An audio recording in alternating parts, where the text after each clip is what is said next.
रहना मर्यादा में, और मर्यादा में भी तभी रहोगे जब आपको यहाँ का दुख दिखेगा और वहाँ के सतलोक के सुख का आपको आभास होगा। और फिर धीरे धीरे कैसा समाज बनेगा, या माया की जो दौड़ है या आग लगी हर एक के अंतःकरण में, या शांत होएगी। आप माया के पीछे किस लिए भाग रहे हो? बड़ी कोठी बनाऊंगा, गांव नगर में मेरी शोभा होगी, फिर लड़का लड़की ब्याहूंगा, खूब बैंड बाजे बजवाऊंगा तू तू तू तू तू करवा के, और खूब दान दूंगा, लोग देखेंगे बड़ा दान करा भाई इसने। तो ये दोनों बीमारी आपका समझ में आ जाएंगी कि आज तू बेटी ब्याह रहा है या बेटे का ब्याह कर रहा है, और कल मृत्यु होगी, फिर कहाँ गए तेरे वो तू तू तू तू टक्कर मार कर रोएगा। तो पुण्यात्माओं, यह सच्चाई है। आज तक को बताने वाला दृढ़ता से सामने आ नहीं सका। ये सारे नकली हैं, ये केवल वही बातें करते हैं जो समाज में अच्छी लगे। वो डॉक्टर नहीं होता जो ब्लड प्रेशर के मरीज को, हाई ब्लड प्रेशर के मरीज को कहे घी खा ले छक्के, वैसे खा कोई दिक्कत नहीं, वो दुश्मन है उसका। तो पुण्यात्मा इसी प्रकार के जितने भी हैं ये सच्चाई नहीं कह सके, क्योंकि उनके ऊपर परमात्मा कबीर का पंजा नहीं था। इस दास के ऊपर दया हुई है, संघर्ष बहुत करना पड़ रहा है, लेकिन परमात्मा का साथ जिसके साथ होता है वो हार नहीं होती उसकी, क्योंकि हमारा उद्देश्य कल्याण है। पर पूरे विश्व का कल्याण लेकर चल रहे हैं हम, पूरे मानव का कल्याण होगा, पूरे प्राणियों का कल्याण होगा। क्योंकि जैसे आज ये परमात्मा की वाणी है, इसमें इतनी शक्ति है जो स्वयं परमेश्वर ने आके बोली है। उसके बाद फिर गरीबदास जी के माध्यम से जो वाणी बुलवाई है उन्होंने वही वाणी एचडी दे दी, और उस वाणी को फिर दास बोल रहा है। यानी अधिकारी के द्वारा जो वाणी बोली जाती है उसका असर होता है। पहले भी आपको बहुत बार सुनाया है, जैसे एक राजा की पत्नी एक शिष्य थी संत की। राजा इसका विरोधी था कि ये गुरु बनाने की आवश्यकता नहीं होती, राम राम घर बैठ के कर ले। तो राजा के इस भ्रम को निवारण के लिए संत ने एक थोड़ा सा एक फार्मूला अपनाया था। राजा गया उस संत के आश्रम में अपनी पत्नी के साथ कि महाराज क्या गुरु बनाना जरूरी होता है क्या? क्यों मूर्ख बनाते हो जनता को? भगवान घर बैठ के बज सकते हैं, कोई भी कर ले राम राम, इतना राम नाम ले ले।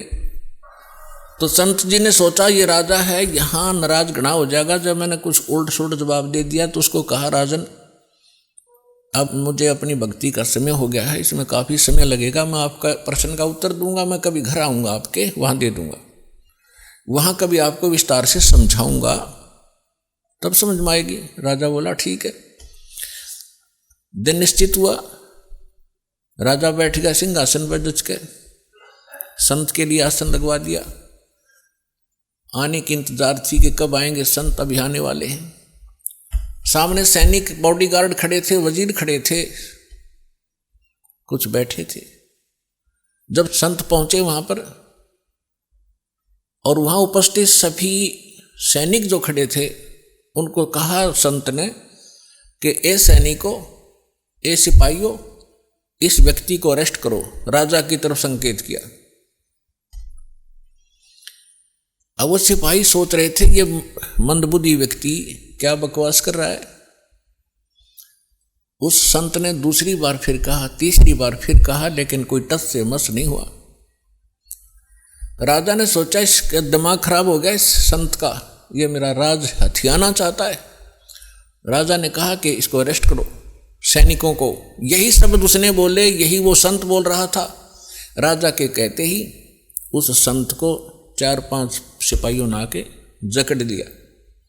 अगले आदेश की इंतजार थी, अब इसका करें क्या।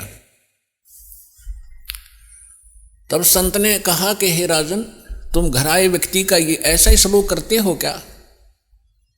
राजा ने कहा कि आप क्या कर रहे थे? कि मैं आपके प्रश्न का उत्तर दे रहा था कि आपका प्रश्न ये था, क्या घर हम खुद भक्ति नहीं कर सकते?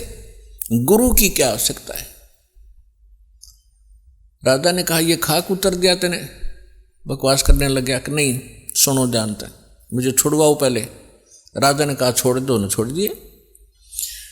कि जिस प्रकार जो शब्द मैंने बोला कि राजा इसको अरेस्ट करो, ये टस से मस नहीं हुए आपके सैनिक, और आपने वही शब्द एक बार कहा था, मुझे चार ने पकड़ लिया आकर के।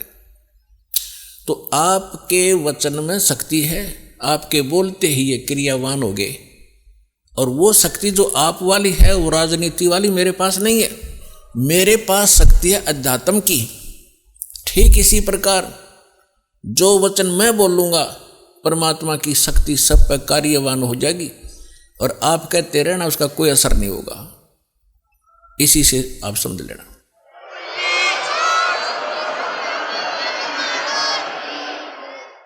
तो इसी प्रकार ये दास उस परमात्मा का कृपा पात्र है, उसी की कृपा से ये सच्चा ज्ञान आप तक पहुंच पा रहा है। तो उस परमात्मा का आदेश और फिर इस दास के मुख से आगे चलेगा, ये सर्व प्राणियों का कल्याण करेगा।